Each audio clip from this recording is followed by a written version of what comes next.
నువ్వు దేవుని కుమారుడివి కుమార్తెవి అన్న స్పర్శనిరిగి నువ్వు బ్రతకటం మొదలుపెట్టి, ఆలోచించటం మొదలుపెట్టి, అలా నడవటం మొదలుపెట్టి, అలా నువ్వు ఫీల్ అవుతున్నప్పుడు, అది వాస్తవమని నువ్వు గ్రహించినప్పుడు నీకు రెండవది కూడా అర్థమైంది. ఏంటో తెలుసా? ఒక దేవుని కుమారుడుగా, ఒక దేవుని కుమార్తెగా ఆయన నీకు ఇచ్చిన అధికారం నీకు అర్థమైంది.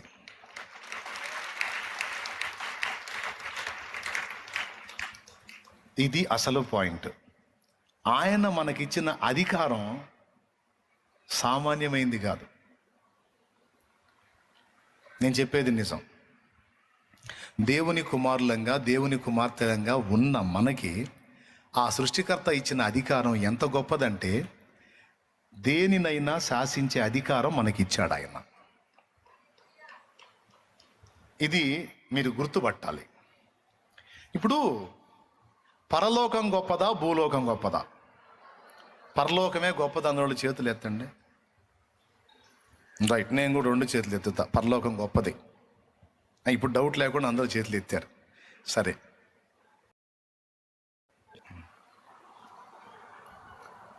పరలోకం భూమిని కట్టడి చేస్తుందా? భూమి పరలోకాన్ని కట్టడి చేస్తుందా? సరిగా ఆలోచించి చెప్పండి. పరలోకం భూమిని కట్టడి చేస్తుందా? భూమిని వెళ్తుందా? భూమిని నియంత్రిస్తుందా? లేకపోతే భూమే పరలోకాన్ని శాసిస్తుందా? ఇక్కడ ముదిరిపోయారండి వీళ్ళు. మీరు చెప్పండి, ఏది దేన్ని శాసించిద్ది? సమస్తాన్ని శాసించే సృష్టికర్త ఎక్కడ ఉన్నాడు?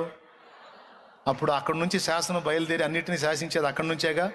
మరి వీళ్ళేంది? ఇప్పుడు చెప్పండి, పరలోకం భూమిని శాసిస్తుందా? భూమి పరలోకాన్ని శాసిస్తుందా?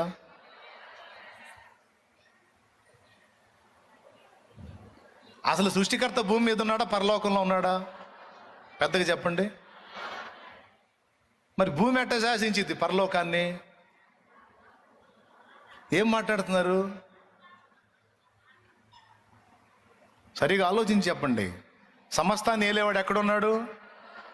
అక్కడుండి ప్రపంచాలు మొత్తాన్ని ఏళ్తున్నాడా లేదా? మరి అప్పుడు రీజన్ ఏంటి? పరలోకమేగా అన్నిటినీ కట్టడి చేస్తుంది.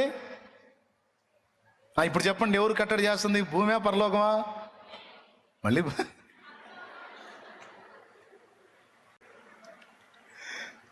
మీరు చెప్పండి, పరలోకమా భూమే? భూమి అంటే ఇటు చూపించండి, పరలోకం అంటే ఇటు చూపించండి. పరలోకమా భూమే? చాలామంది పాపం ఇటు మనవాళ్ళు అమాయకులు, మహానుభావులు పరలోకమే చేతులు ఎత్తారు. నిజమే, నిజమే. వాళ్ళు ఎత్తినట్టు పరలోకమే దేవుని సింహాసనం ఉన్న స్థలం. పరలోకంలోనే రారాజు కూర్చున్నాడు. ఓకే, అయితే ఆ రారాజు పిల్లలు భూమి మీద కూర్చున్నారు.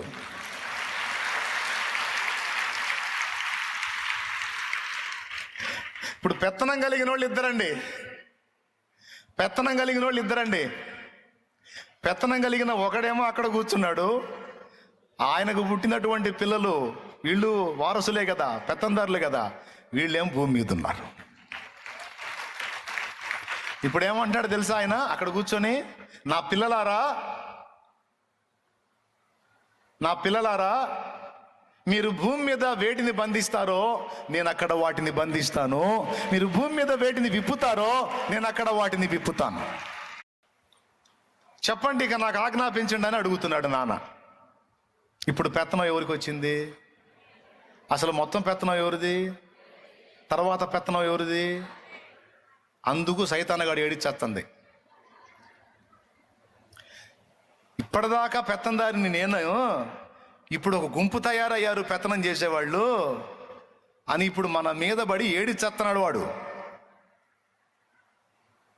నిజంగా అర్థమైందా? మొదటి పెత్తందారు ఎవరు? తర్వాత పెత్తందారులు ఎవరు? ఎస్.